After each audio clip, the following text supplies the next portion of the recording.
Kiran Kaur Gill, thank you so much for being with us on ITV Gold. I hope you're doing well. I am, thank you. Of course, we have you today to discuss a lot of work the SALDEF is doing right now to really help mobilize the community, but also discuss Sikh Americans with you. So again, thank you for being with us on the show. Today we are discussing an upcoming series that you are promoting on the show today for racial justice series, Demystifying U.S. History and Activating Sikh Action for Black Justice Movements. So just starting off this interview, Kiran, for audience that may not know about SALDEF and its amazing programs in advocacy, in racial justice, and so much more, could you briefly describe the amazing works SALDEF is doing currently during the pandemic, and what does SALDEF truly stand for? Sure. So SALDEF stands for the Sikh American Legal Defense and Education Fund. We were started in 1996, and we're the oldest national Sikh American advocacy group in the United States. And we focus on issues of civil rights and religious freedoms, not just for the Sikh community, but for all communities.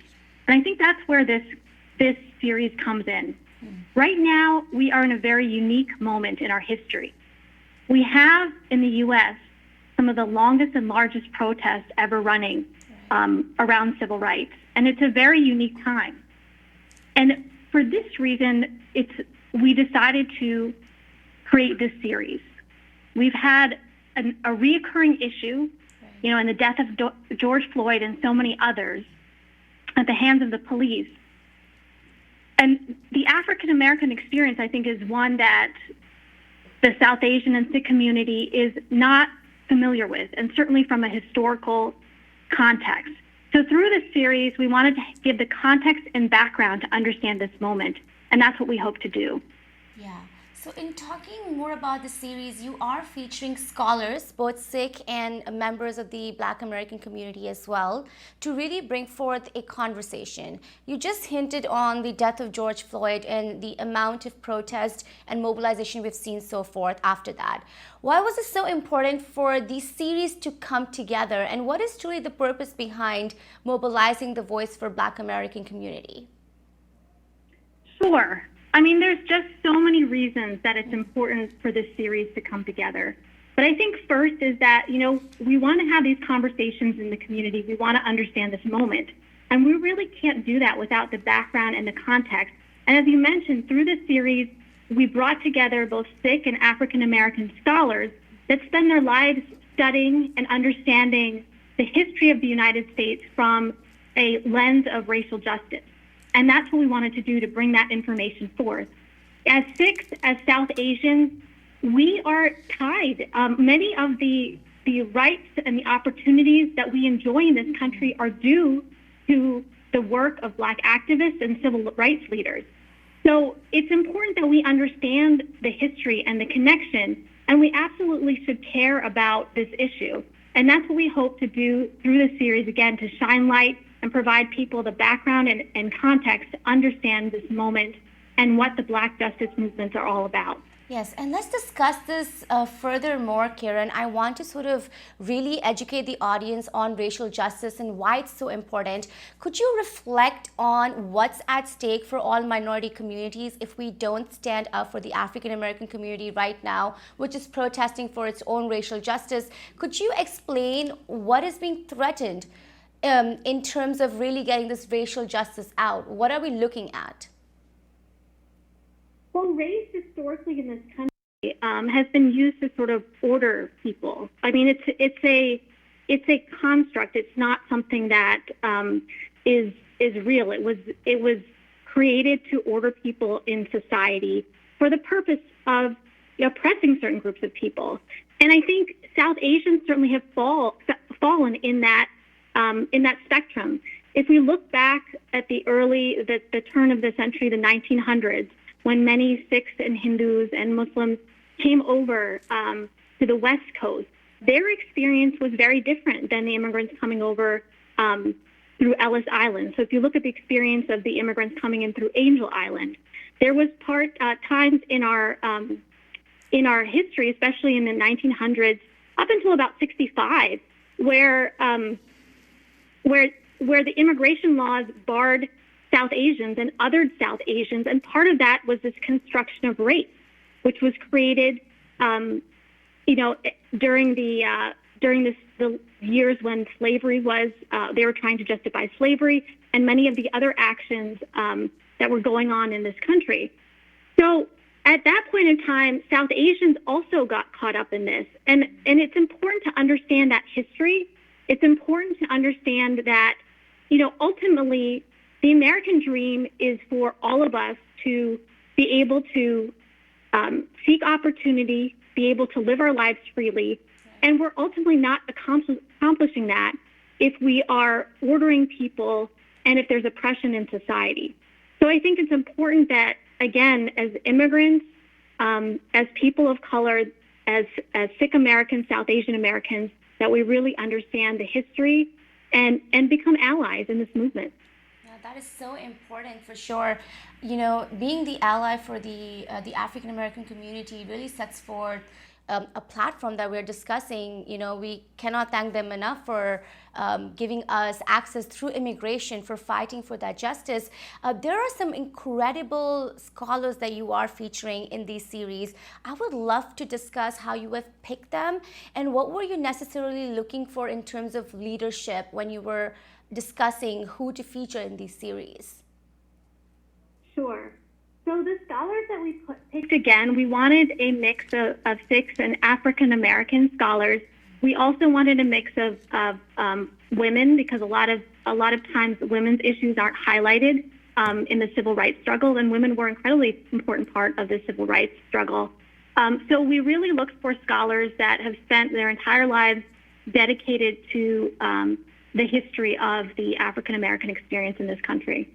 Yeah, definitely. Just discussing more on these series, I would love to discuss the upcoming episode, which is happening this Sunday on August 23rd. What is the purpose behind that? What are you trying to achieve through this? And, I would love to also address, who is this series truly for? Is it for the younger generation? Is it for adults? Or are you trying to cater to a larger audience through this? Well, I would say this series is for everybody. The series is about understanding our history and, again, contextualizing this moment. And so, anyone that lives in a democracy as we do in the United States, it's really important to be a informed citizen so we can make decisions appropriately, so we can understand, how our actions affect others in our society. So I would definitely say that this series is for everybody that's interested in learning and really opening their mind.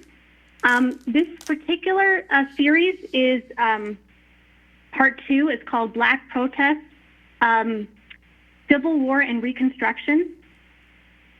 Hold on, let me just get this here. This section it'll take an in-depth look at the meaning of race and how that changed after the Civil War in law, education, technology, and social practice. And it'll also look at Reconstruction and why it mattered, as well as the role that KKK played in the overthrow of the movement. Interesting. You just mentioned KKK, and I know white supremacy, and the discussion on that is also a part of the series. Could you reflect on the impact of that on Black American voices over the last few decades? I'm sorry, could you repeat that? Could you describe the impact of white supremacy and white supremacist organizations such as the KKK on the voices of Black Americans and also other minority communities? What have you guys seen in the last couple of decades? Yeah, absolutely. That's a great point. So, we always talk about the civil rights movements of the 60s, but there's been many, many Black justice movements, and especially post-Civil War during the Jim Crow years. It was almost every time there was Black progress and you see Black excellence, there was a backlash against it. And I think that's really important, especially now as we talk about, looking at solutions around policing or solutions around, creating equity in society. It's important, to understand that many of these solutions we're coming up with now have been proposed in the past and haven't worked. Right? So this idea of, for example, defunding the police is an idea that has been around for decades.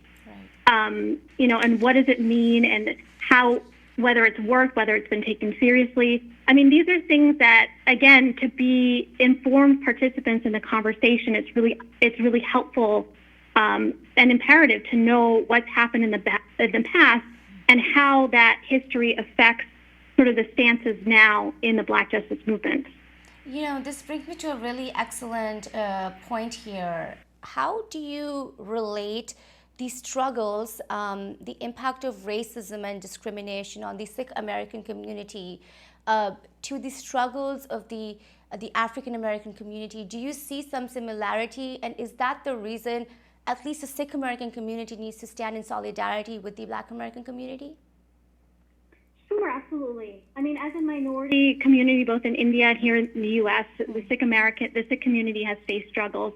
Certainly after 9/11, the Sikh community, has been wrongly targeted and misassociated with terrorists and with, has been targeted and racially profiled incorrectly. And so we do understand from that perspective, from that limited perspective, what it feels like to be, misunderstood and have issues with government, with police being biased towards the community. That being said, we certainly don't have the long history that African Americans do in this country with things like slavery, Jim Crow, and many other things that they've endured through the years.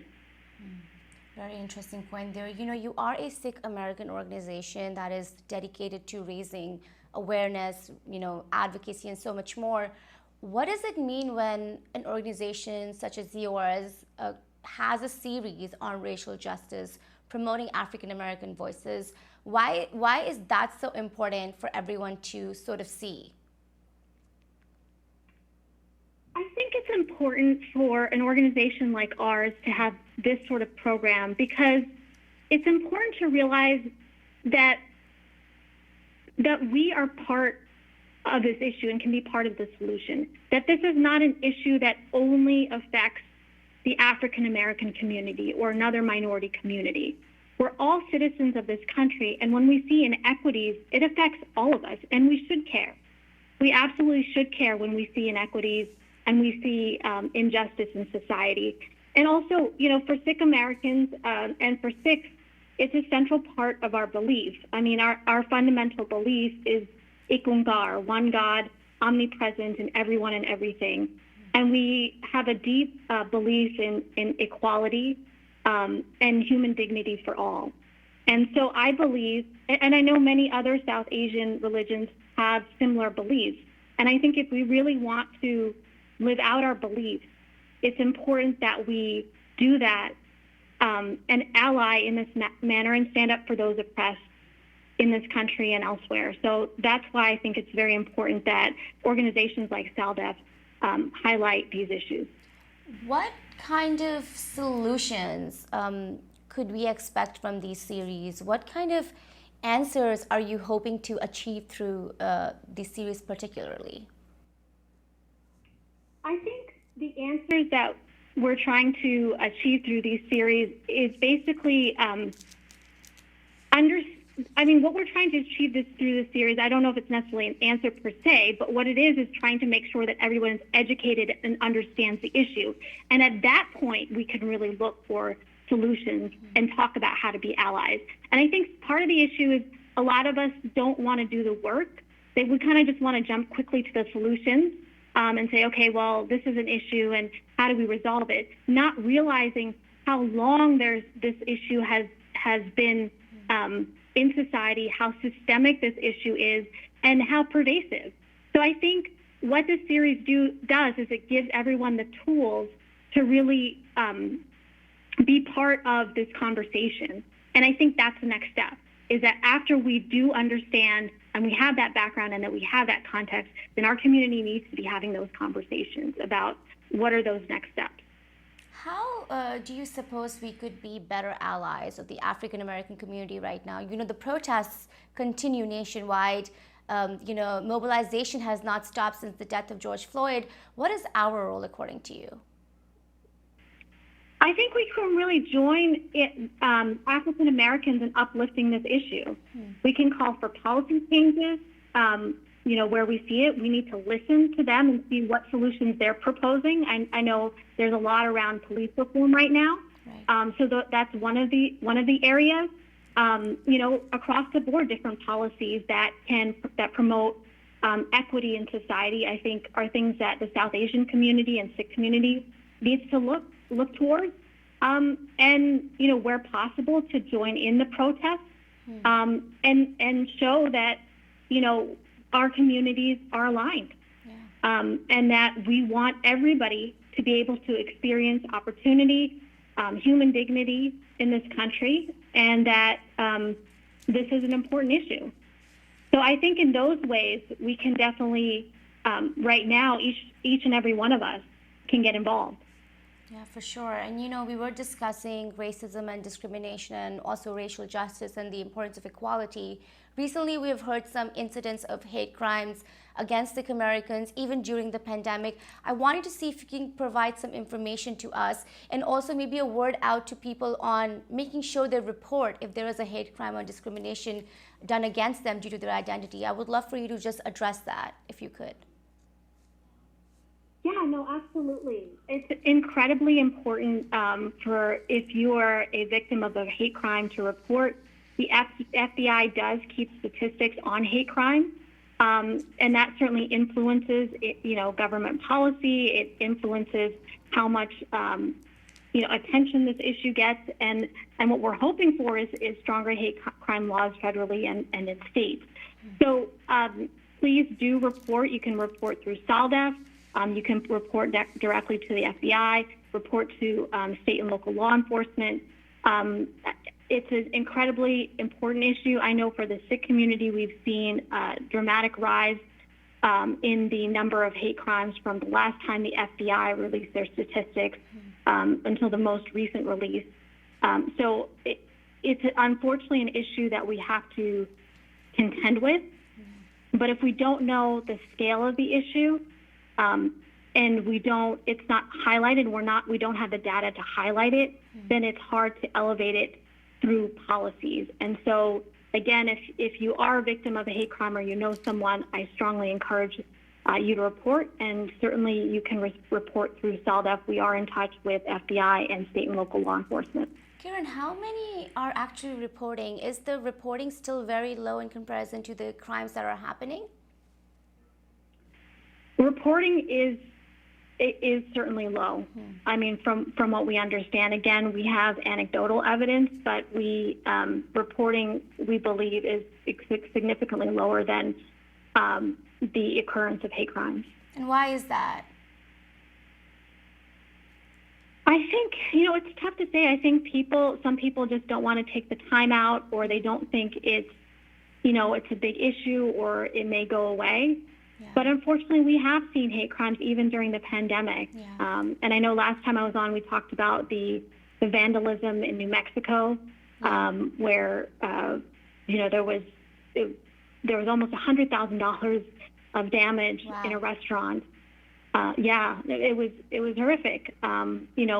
With spray paint of "Go home," and other words I won't repeat on this program.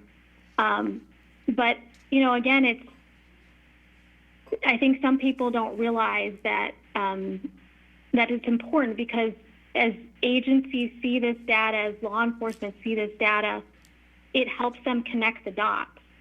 And a lot of times the perpetrators of hate crimes in one area may go on to do it again in other areas or to other people, and it may be worse. So we've also been told by law enforcement and FBI that it's helpful to have that data, to know if there are incidents going on, for them to have the data so they can track individuals that may be perpetrating hate crimes against our community. Yeah, and I think it's so important to highlight the fact, and I hope everyone watching us can understand that they have the right to report if something wrong is being done, and there are platforms such as SALDEF that are working tirelessly to just get those voices heard. We are coming towards the close of this interview, but I just wanted to ask you, what is your focus with SALDEF for the next 2 to 3 months? What can we look forward to? And personally, what are you focused on with the organization? Sure, absolutely. So I do want to say this is a 6-part series, racial justice series. So our next episode, if you will, for this series is this Sunday, August 23rd at 8 p.m. Eastern Standard Time, and you can get more information on our website www.saldef.org. And so that series will go August through September. We are also working on the Sikh vote, so encouraging our people, our community, and Sikh, South Asians, and the broader community to vote in this election because it's incredibly important. And a lot of these issues we're talking about in this series can only get addressed if you have the right policies and you have people in leadership positions that care about these issues. So that is another initiative of SALDEF. And then we also completed in early August a national Sikh survey. So that will be the results of that survey, and the report will be coming out in a couple months as well. So we are actively working on that. So those are a couple of our major initiatives right now. It's going to be a busy couple months, Yeah. I'm sure, for everybody, but it's going to be certainly an important couple months that can, shape the direction of this country. Of course. So and we I will think, be working on that. Yeah, and I think voting is so important, and I think it's so incredible that you are focused on that. And also, we look forward to the Sikh survey. I know there's a lot that's going to be written on it for the Sikh American community, about the Sikh American community. I know you're trying to bring a lot of data in, so we look forward to that. Kiran, thank you so much for your time on ITV Gold. I truly appreciate it. Thank you.